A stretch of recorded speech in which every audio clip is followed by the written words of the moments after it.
جو ایک سٹرکچر ہے گورننس کا، پارلیمانی نظام کا، اس کو مکمل طور پہ ختم کر کے ایک نیا نظام لانا چاہتے ہیں، اس کے خلاف پاکستان تحریک انصاف نے کوئی بات نہیں کی ہے، نمبر 1۔ نمبر 2، پاکستان تحریک انصاف نے صوبوں کے حوالے سے، نئے صوبے بننے کے حوالے سے کہ ہم ایسی ہر موو کی مخالفت کرتے ہیں، کوئی ایسی بات نہیں کی ہے، بلکہ ان کے لوگ یہی کہتے نظر آتے ہیں کہ ہمارا وہی موقف ہے جو ہمیشہ سے ہے۔ نئے صوبے بننے میں کبھی بھی کوئی پرابلم نہیں۔ میں نے آپ سے کہا کہ آپ منافقت کی اس حد کو غور کریں کہ صوبہ، ایک سب سے بڑا صوبہ پنجاب ہے، جس کی آبادی پاکستان کے باقی تینوں صوبوں کی آبادی سے زیادہ ہے موجودہ صورتحال میں۔ ان کی قومی اسمبلی میں نشستیں قومی اسمبلی کی آدھی نشستوں سے بھی زائد ہیں، یعنی کہ جو شخص پنجاب میں جیت جائے وہ پورے پاکستان پہ حکومت کرتا ہے، اور یہی پاکستان کے وفاق کی کمزور ہونے کی علامت ہے۔ میں نے آپ کو عرض کیا کہ جب پاکستان بنا، بہاولپور ریاست علیحدہ تھی، پنجاب کا حصہ پچھلے کئی 100 سال میں نہیں رہی کبھی بھی۔ اس کے علاوہ سرائکی وسیب، پورے کا پورا سرائکی بولنے والے لوگ ایک علیحدہ حصہ تھا۔ بجائے اس کے کہ ایک ریشنل بات کی جائے کہ اگر آپ واقعتاً مزید یونٹ بنانا چاہتے ہیں تو یہ ایک بڑا صوبہ ہے جس کے اندر ایک جواز موجود ہے، صوبے کی اسمبلی قرارداد منظور کر چکی ہوئی ہے، اس صوبے کو بنایا جائے۔ گفتگو کو بالکل ایک ایسی غیر منطقی انداز میں آگے بڑھایا جاتا ہے کہ وہ صوبے جن کی تعداد، پاپولیشن کی تعداد پنجاب کی جو آبادی ہے اس کے آدھے سے بھی کم ہے، ان کو تقسیم کرنے کی بات کی جا رہی ہے، اور سب سے مقصد بھی وہی ہے۔ اب بنیادی طور پہ جب بھی آئین میں ایسی ترمیم کی جانی ہو جس سے کوئی صوبے کی باؤنڈری، اس کی جیوگرافیکل حیثیت متاثر ہو رہی ہو، تو اس صوبے کی اسمبلی سے بھی پہلے 2/3 اکثریت سے قرارداد پاس ہونا ہوتی ہے، جو کہ صاف ظاہر ہے اس صورتحال میں صوبہ سندھ کی اسمبلی نہیں کرے گی۔ بلوچستان میں سے تو کوئی ایک ووٹ بھی ملنے کا امکان نہ ہوتا۔ اگر بلوچستان اسمبلی میں کوئی ایک آدھا ایم پی اے بھی براہ راست آیا ہوتا، زیادہ تر لوگوں کو پاکستان کی فوجی اسٹیبلشمنٹ صرف بٹھاتی ہے بلوچستان اسمبلی میں، تو وہاں سے تو وہ کروا لیں گے کیونکہ وہاں پہ عوام کے نمائندے نہیں بیٹھے بلوچستان اسمبلی میں۔ لیکن سندھ کی اسمبلی سے یہ ممکن نہیں ہوگا، تو سب سے پہلے آئین کا وہ آرٹیکل جس کے اندر یہ شک موجود ہے کہ صوبے کی اگر حیت تبدیل کرنی ہے تو 2/3 میجورٹی سے قرارداد متعلقہ صوبے کی اسمبلی سے پاس کروائی جائے، سب سے پہلے تو یہ ترمیم کی جائے گی۔ جب یہ ترمیم ہو جائے گی تو اس کے بعد اگلی ترمیم کے ذریعے صوبوں میں ترمیم کی بات آئے گی یا پورے نظام کو تبدیل کرنے کی بات آئے گی۔ اس میں پاکستان پیپل پارٹی اگر پیچھے ہٹتی ہے تو اس کو صرف پیچھے نہیں ہٹنا، اس کو باقاعدہ ایک تحریک چلانی ہے مولانا فضل الرحمان کے ساتھ مل کر کہ اگر تمام پارٹیاں، چاہے وہ پاکستان مسلم لیگ نواز ہو جو کہ ہسٹوریکلی صاف ظاہر ہے کہ اسٹیبلشمنٹ نے ہی پیدا کیا اور اسٹیبلشمنٹ نے سپورٹ کیا، چند ادوار میں جب انہوں نے کوئی مخالفت کی اسٹیبلشمنٹ کی پالیسیوں کی ان کو چھوڑ کر، اور پاکستان تحریک انصاف جس نے پچھلے 3 سال ایک جو کشمکش ہوئی اس میں وقت گزارا، لیکن وہ بھی اسٹیبلشمنٹ کی بیک سے ہی آگے آئے اور اسٹیبلشمنٹ کی ایک لمبا عرصہ ان کو سپورٹ حاصل رہی۔ اب اگر وہ اسٹیبلشمنٹ کی طرف واپس جاتے ہیں تو یہ بڑا مشکل وقت ہوگا پاکستان کی جمہوری قوتوں کے لیے، لیکن اس میں سب سے اہم بات، سب سے اہم چیز صرف پیچھے ہٹنا نہیں ہوگا، یقینی طور پہ قومی سطح کی ایک تحریک چلانا، اور خصوصاً پاکستان پیپلز پارٹی کے جو سربراہ ہیں آصف علی زرداری، جو کہ مانے جاتے ہیں کہ وہ جوڑ توڑ کے ماہر ہیں، اگر وہ اس جوڑ توڑ پر اتر آئیں تو اسٹیبلشمنٹ کیا، پاکستان کے ساری فوجی جرنیل کیا، پورے ادارے مل کر بھی سینٹ کے اندر مطلوبہ مقدار میں جو نمبرز چاہیے 64 وہ حاصل نہیں کر سکتے۔ یقینی طور پر پاکستان کی فوجی اسٹیبلشمنٹ کو پاکستان پیپلز پارٹی کو توڑنا پڑے گا اگر وہ یہ نمبر حاصل کرنا چاہتے ہیں، جیسا کہ ماضی میں انہوں نے پاکستان تحریک انصاف کو یا دیگر جماعتوں کو بھی توڑا۔ کیا پیپلز پارٹی کے لوگ اس طریقے سے ٹوٹیں گے، یا پاکستان پیپلز پارٹی متحد رہ کر پاکستان کے فوجی جرنیلوں کی اس لیٹسٹ جو ایجنڈا ہے، جو پلان ہے پاکستان کو کمزور کرنے کا،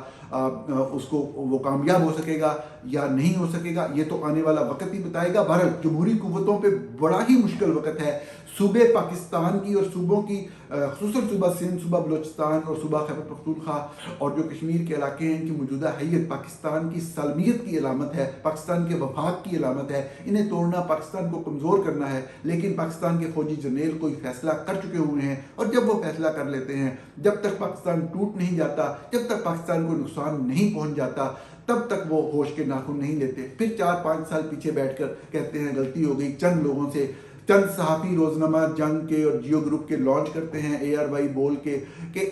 فوج غلط نہیں ہے، سارے جرنیل غلط نہیں ہیں، فوج تو لڑتی ہے، فوج تو قربانیاں دیتی ہے، وہ ایک جرنیل جو تھا نا، مشرف جو تھا یا جو عاصم منیر تھا، وہ غلط تھا، فوج بڑی اچھی ہے۔ پھر روزنامہ جنگ اور دی نیوز اور جیو نیوز اور ARY نیوز اور گولڈ نیوز لانچ ہو جاتے ہیں،